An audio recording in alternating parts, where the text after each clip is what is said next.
Hay una anécdota que no quiero dejar pasar porque me pareció enormemente interesante que se desarrollara la semana pasada. La semana pasada hablamos sobre la fusión, sobre que se había hecho un experimento en el que se había logrado por primera vez sacar más energía de la que se ponía en un pequeño sistema de fusión, que no es el resultado final ni maravilloso, etc., pero que ha demostrado por primera vez que se puede. Y es precisamente lo que no se había demostrado hasta ahora, aunque teóricamente se sabía que se podía. La teoría es muy bonita. En teoría es como el fútbol o el baloncesto o cualquier deporte. En el papel tú dices, oye, este le va a ganar a este, pero de calle. Y luego llega este y le da una paliza al otro. Y dices, ¿por qué? Porque la teoría y la práctica nunca son lo mismo. Entonces, hablamos pues del experimento de la fusión. Y hubo un montón de gente que se me echó encima en los comentarios, insultando, porque yo había dicho que la fusión en frío era imposible y ahora se había logrado. ¡Mire! Frenando un poco. Fusión en frío. Nunca hablé de fusión en frío. Oyeron, y esto es lo que me parece maravilloso. Fíjate cómo un meme salido del mundo de la charlatanería se puede instalar de una manera tan garrapatesca en el interior de la mente de la gente, que cuando oyen fusión, su cerebro completa en frío. La fusión es un proceso en caliente, en muy caliente. ¿Cómo lo sabemos? Mira el Sol. El Sol es un horno de fusión nuclear. La fusión nuclear libera cantidades ridículas de energía. Libera enormes cantidades de energía. ¿Por qué? Porque al fusionarse dos átomos, la masa resultante es un poquito menor que la de los dos átomos sueltos. Y esa masa se convierte en energía según la fórmula de Einstein, que la energía es igual a la masa por la velocidad de la luz al cuadrado. Eso es lo que permite que la fusión genere energía. La fusión es un proceso en caliente. Hace unas décadas, en los años 90 me parece que fue, dos físicos, Pons y Fleischmann, dijeron que habían conseguido la fusión en frío, la fusión a temperatura ambiente.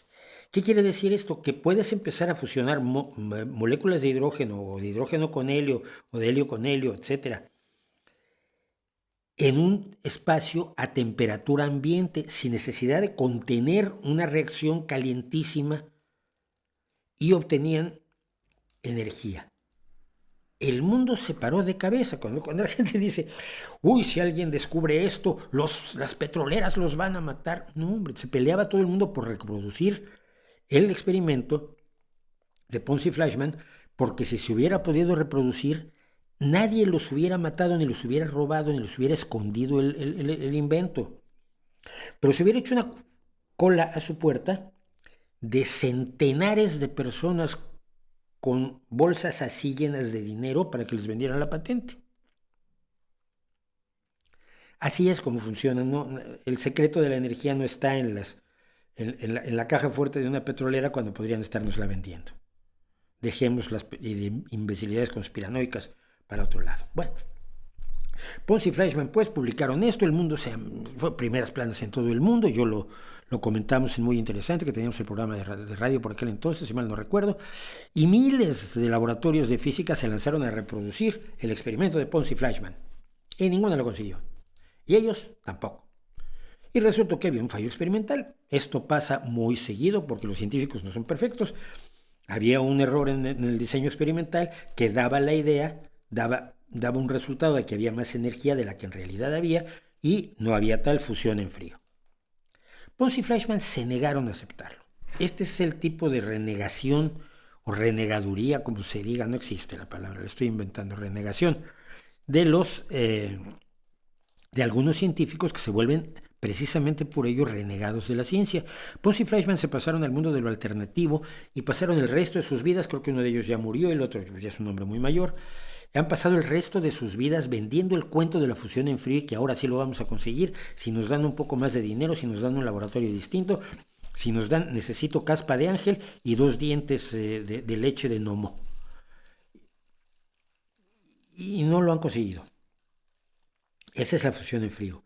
Si alguien la logra, va a ser tan rico que va a poder comprar a Elon Musk nada más para darle 2 bofetones. Y que Elon Musk se los agradezca, ¿no? Porque golpear a alguien así violentamente no está entre la gente bien. Pero de darle a Elon Musk suficiente dinero para que Elon Musk diga, dame 2 por bobo. Pero nadie está trabajando en la fusión en frío. De lo que estamos hablando es de fusión en caliente. Se produjo una gran cantidad de energía, relativamente, para el pedacito de esferita en la que se hizo el experimento, y no estamos ni promoviendo ya estamos a 3 días de que haya energía de fusión para resolver el problema energético. Ojalá, pero es muy difícil que se dé muy pronto. Simplemente yo no creo que se dé tan tarde como algunos lo están creyendo, especialmente los enemigos de la fusión, como es el caso de Greenpeace.